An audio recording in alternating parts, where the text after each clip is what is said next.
विद्यार्थी मित्रों तमारू ऑनलाइन शिक्षण में स्वागत है। આપણે નોન વર્બલ ટેક્સ્ટ શીખતા હતા।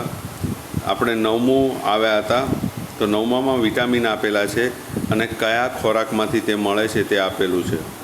તો પહેલું છે વિટામિન એ, તો કેરેટ્સ, ઓરેન્જીસ, મેંગોઝ, તો ગાજર, નારંગી અને કેરીઓમાંથી મળે છે।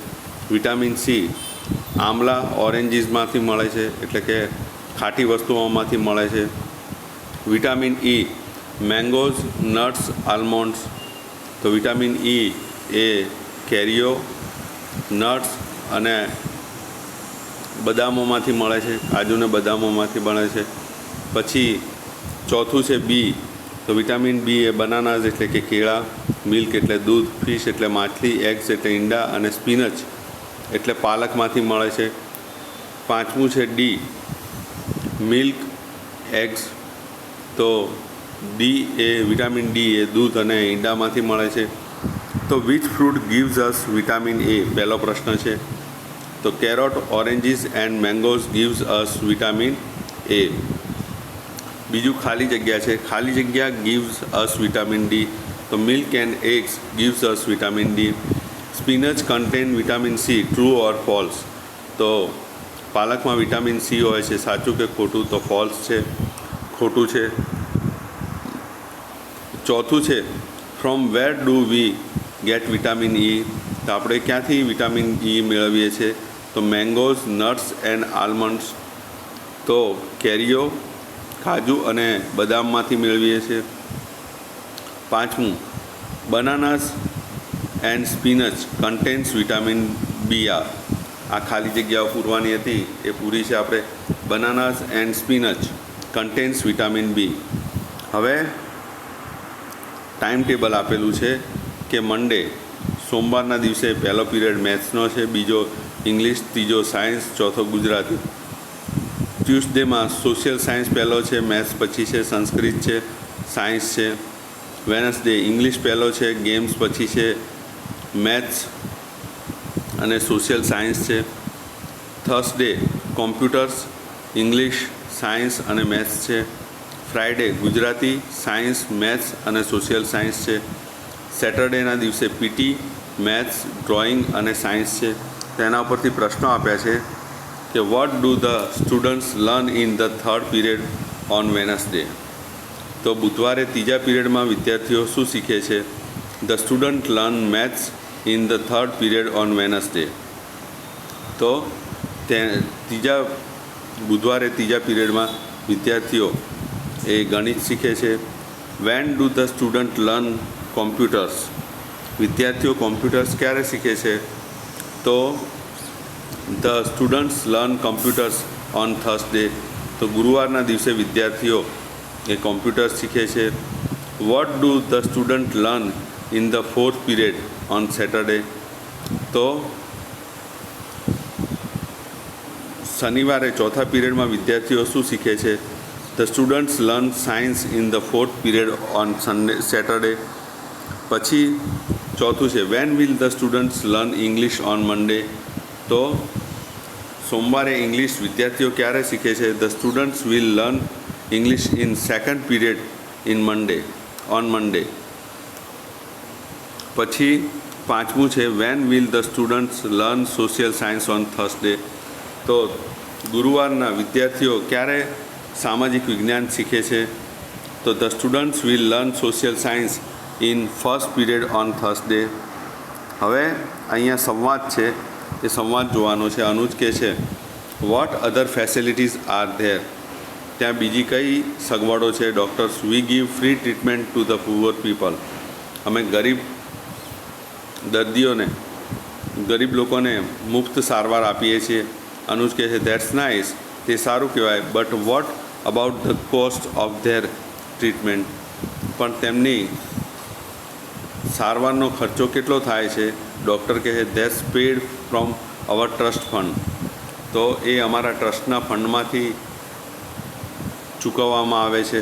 અનુજ કહે છે what is the name of the trust, તો તમારા ટ્રસ્ટનું નામ શું છે? તો આરોગ્ય ટ્રસ્ટ। અનુજ કહે છે થેન્ક યુ ડૉક્ટર, ડૉક્ટર કહે છે યુ આર વેલકમ। તો આ સંવાદ પૂરો થયો, એના પરથી પ્રશ્ન છે। Doctors and nurses R there in the hospital? હોસ્પિટલમાં કેટલા ડૉક્ટરો અને કેટલા નર્સો છે? તો there are 7 doctors and 12 nurses in the hospital. How many special wards are there in the hospital? તો હોસ્પિટલમાં સ્પેશિયલ વોર્ડ કેટલા છે? There is a special ward in the hospital. તો હોસ્પિટલમાં એક સ્પેશિયલ વોર્ડ છે. There are 2 operation theatres in the hospital. True or false? તો હોસ્પિટલમાં 2 ઓપરેશન થિયેટર છે. સાચું કે ખોટું? ફોલ્સ. હુ પે? ફોલ્સ એટલે ખોટું. Who pays for the treatment of the poor people? ગરીબ લોકોની સારવારનો પૈસા કોણ ચૂકવે છે? The trust pays for the treatment of the poor people. તો હોસ્પિટલનું ટ્રસ્ટ એ ગરીબ લોકોની સારવારનો ખર્ચ ચૂકવે છે. How many wards boy and peons are there in the hospital? There are 10 ward boys and 8 peons in the hospital. હવે અહીંયા આપેલો છે ટૂર એક્સપેન્ડિચર એટલે કે મુસાફરીનો ખર્ચો. તો બસ ચાર્જીસ 1550 રૂપિયા આપેલા છે, ફૂડ ચાર્જીસ 1000 રૂપિયા આપેલા છે, હોટેલ ચાર્જીસ 3000 રૂપિયા આપ્યા છે અને પોકેટ મની 1200 રૂપિયા આપ્યા છે. તો this is the expenditure of my school tour. તો મારી શાળાની ટૂરનો આ ખર્ચો છે. આઈ પેડ ₹1550 એઝ બસ ચાર્જીસ. તો મેં ₹1550 એ બસ ચાર્જ પેટે ચૂકવ્યા છે. And ₹1000 for food charges. તો ₹1000 એ ખાવાનો ખર્ચ ચૂકવ્યો છે. My hotel charges worth ₹3000. તો મારો હોટલનો ખર્ચો એ 3000 હતો. I was given 1200 as pocket money. મને 1200 રૂપિયા એ પોકેટ મની તરીકે આપવામાં આવ્યા હતા. ધ ટોટલ પોકેટ મની એટલે જેબ ખર્ચ. The total expenditure was 6750. તો પૂરો ખર્ચો એ 6750 રૂપિયા છે. હવે આરતી કહે છે hi Bess why I have called you. તો અરે પૂજા, કલ્પના કર મેં તને શેના માટે ફોન કર્યો છે? પૂજા કહે છે નો આઈડિયા, મને કોઈ ખબર નથી. ટેલ મી, મને કે. આરતી કહે છે there is a good news. એક સારા સમાચાર છે. My brother Nirav is getting married. મારો ભાઈ નીરવ એ લગ્ન કરી રહ્યો છે. Pooja wow, congratulations. તો સરસ, શુભેચ્છાઓ. Aarti you and your family have to come for the wedding. તારે અને તારા પરિવારે લગ્નમાં આવવાનું છે. પૂજા કહે છે sure. When is the wedding? તો લગ્ન ક્યારે છે? આરતી કહે છે 15th મે, 15મી મે છે. પૂજા કે oh good, it's here in Junagadh. તો શું લગ્ન જુનાગઢમાં છે? આરતી કહે છે yes, I will send you an invitation card. હું તને આમંત્રણ પત્રિકા મોકલાવીશ. પૂજા કહે thank you, I am looking forward to the wedding fun.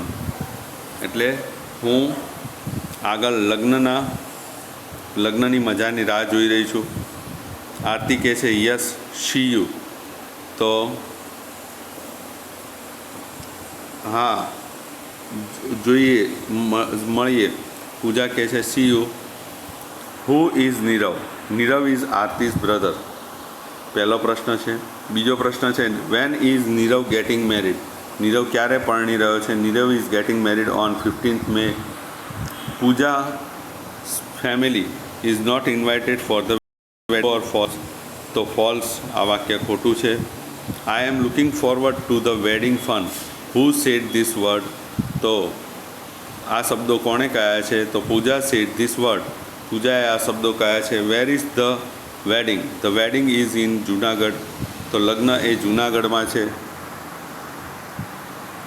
તો હવે આજે આટલે સુધી જ, બરાબર. બાકીનું આપણે નેક્સ્ટ પીરિયડમાં શીખીશું. ત્યાં સુધી તમારો આભાર.